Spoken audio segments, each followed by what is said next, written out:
Bonjour et bienvenue dans votre nouveau numéro d'Objectif Patrimoine, votre magazine spécialiste de l'immobilier. Nous nous intéressons aujourd'hui à l'investissement dans la pierre, valeur refuge, l'investissement immobilier à la cote en France.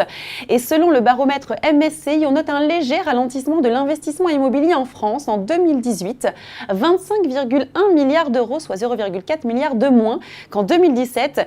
Mais le marché devrait rester dynamique avec un volume anticipé d'investissement de 24,2 milliards. Pourquoi alors investir dans l'immobilier? Préparer sa retraite, se constituer un capital ou encore réduire ses impôts?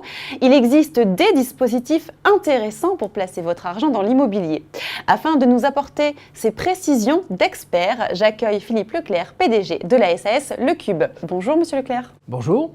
Merci beaucoup d'être présent avec nous pour nous parler de cet investissement dans la pierre. Alors pourquoi est-ce une valeur refuge, comme on l'appelle pour les Français?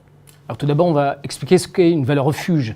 C'est une valeur qui nous permet de traverser le temps et surtout de traverser les crises, tout en gardant la valeur de son patrimoine. Et c'est là où effectivement l'immobilier prend toute sa valeur, puisqu'effectivement, on a vu, notamment, les Français se rappellent de la dernière crise financière économique de 2008, où leurs actifs financiers ont souffert, mais l'immobilier a pu permettre de traverser ces crises. C'est pour ça que les Français aiment bien l'immobilier, parce que ça permet de garder son patrimoine. Oui. Et au-delà de ça aussi, c'est une valeur qui permet de profiter tout de suite de revenus, contrairement à d'autres placements. Et quels sont les dispositifs fiscaux qui permettent de réduire les impôts dans l'investissement immobilier? Quels sont vos conseils là-dessus? Alors en fait, il y a deux dispositifs fiscaux. Le premier, c'est les réductions d'impôts directes et le deuxième, les indirects. Alors, réduction d'impôts directs, c'est quoi? Ça va être par exemple la loi Pinel, ça va être Pinel Outre-mer, ça va être la loi Censi-Bouvard qui a été prorogée en 2019 et également la loi Malraux qui vont avoir un impact direct sur le montant de l'impôt à payer. Voilà, c'est pour ça que c'est une réduction d'impôt directe. La deuxième possibilité, c'est effectivement la réduction d'impôt indirecte. Alors indirect, on va le décomposer en deux parties. La première partie, ça va être donc au travers d'investissements comme le déficit foncier, monuments historiques, nue propriété, loi COS, c'est de faire un investissement qui va nous générer un déficit. Alors on va prendre un exemple, le déficit foncier.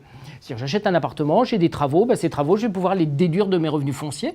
De fait, ça me crée un déficit. De fait, ça me diminue les impôts, c'est bien indirect. L'autre partie va être donc différente, c'est-à-dire qu'on va créer des revenus, mais ces revenus, on va payer pas ou peu d'impôts dessus. Je m'explique. On a le loueur en meublé professionnel, le LMP, ou le loueur en meublé non professionnel, LMNP, qui génère des revenus, mais grâce aux amortissements, puisque donc là on choisit l'option amortissement, on va avoir un déficit comptable, donc déficit qui va être entre guillemets virtuel, qui va nous permettre donc d'éviter d'avoir des impôts sur ces loyers. Donc le fait d'éviter d'avoir des impôts sur ces loyers, c'est une économie d'impôts indirecte aussi. Intéressant. Voilà. Et quelles sont les lois incitant aujourd'hui l'investissement immobilier? Quelles sont les grandes tendances? Alors, pour être clair, en fait, aujourd'hui, on a deux formules qui rencontrent un très grand succès.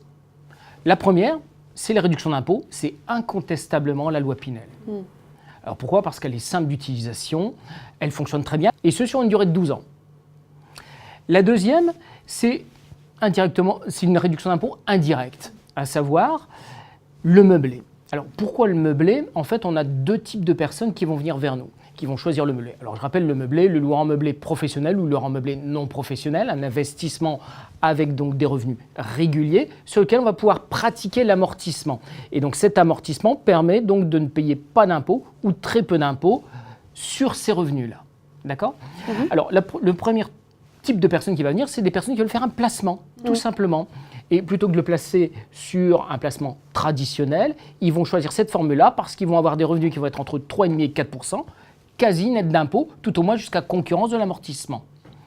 La deuxième catégorie de personnes qui vont choisir cet investissement, c'est des gens qui n'ont pas forcément besoin des revenus tout de suite, donc ils vont opter pour un crédit pour avoir à terme des revenus, donc chercher un complément de revenus, tout simplement. Très bien.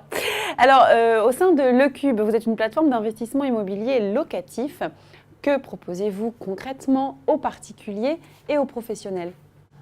Alors, nous proposons aux particuliers une étude qui est gratuite et sans engagement et qui va se dérouler en plusieurs étapes.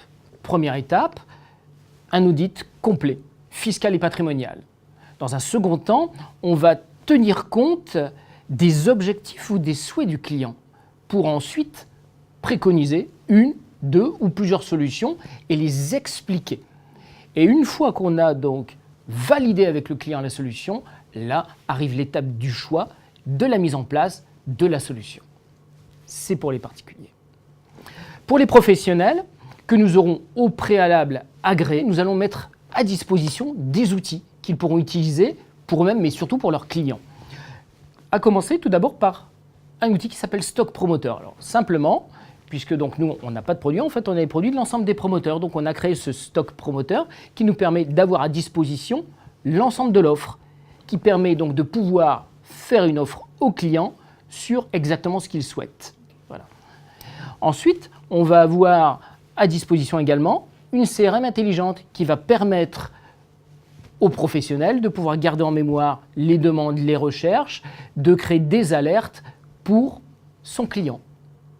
On va avoir aussi mis à disposition un simulateur éducatif. C'est-à-dire que c'est un simulateur qui va permettre de pouvoir pas à pas expliquer une solution au client.